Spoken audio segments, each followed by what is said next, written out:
gudoomiyaha golaha guurto Soomaaliland Salebaan Maxamuud Aadan oo maanta si gaar ah u la hadlay warbaahinta Soomaali CNN ayaa waxa uu ka hadlay war maalmihii u dambeeyay ku soo noqnoqonayay dhagaha bulshada isla markaasina muran badan ka dhalisay goobaha ay ku kulmaan bulshadu kaasi oo ahaa xubno kamid ah golihii wasiirada ee xukuumadii hore ee madaxweyne Axmed Maxamed Maxamuud Silaanyo inay la baxsadeen gaadiidka ay ugu shaqeynayeen dawladda. Salebaan Maxamuud Aadan oo muurtaasi ka hadlayna waxa hadaladiisii kamid ahaa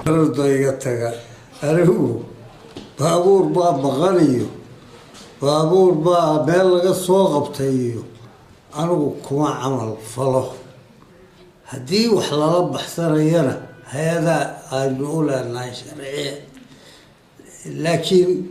wasiiradana laga daayo dacaayadda iyo dhaleecaynta wasiiradii hore way soo shaqeeyeen oo waa halgameen laga daayo baabuur xunoo qordhasha maxay ku falayaan waxay qaranka u yaal baa ka weyn hadday la baxsadaan soo waxooda qaadan mayno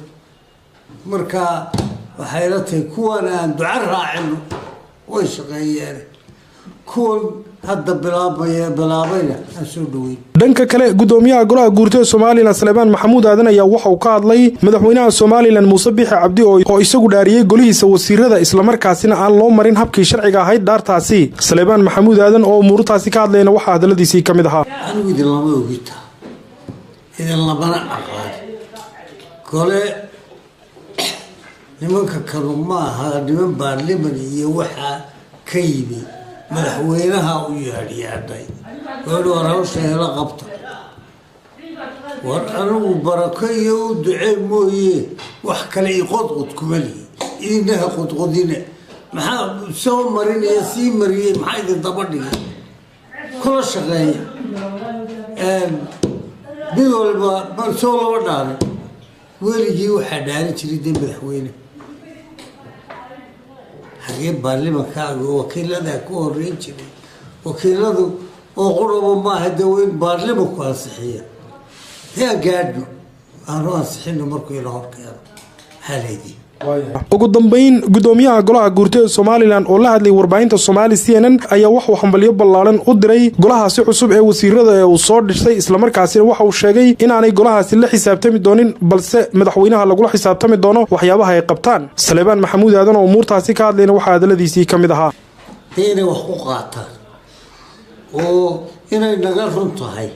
aanan dib u noqosho lahayn dadka dimuqraadiga ee doonaya inay horumar gaadhaan nahay isku duubanahay taasaa muhiim inaanu midnahay oo isku duubanahay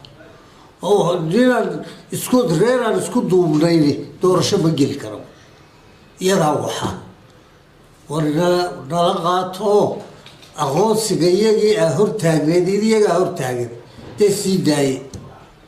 intaasaanu ka baryaynaa intii uu maalintii naga ballan qaaday inuu fuliyo intuu maalintii naga ballan qaaday inuu fuliyo inuu wadaninimo iyo daacad iyo cadaalad noqo halaale wax kalaanu ka rabnaa ma jiro horumarku wuu imanaya waanaanu israacaynaa intaasaynu uga baahana inuuna hogaamiyo midnimo inugu hogaamiyo يا ولاتي دواري قودراي مدحوينها الله هذا هي الله هذه ماي مدحوينها نمبركها مدحوينها إنه أنجا حل كار نوحية سجل كل حسابته إنه وحي يجا كقابس نوضة. قرر أحمد عبدي وربعين Soomaali CNN مقالة هرقيساء.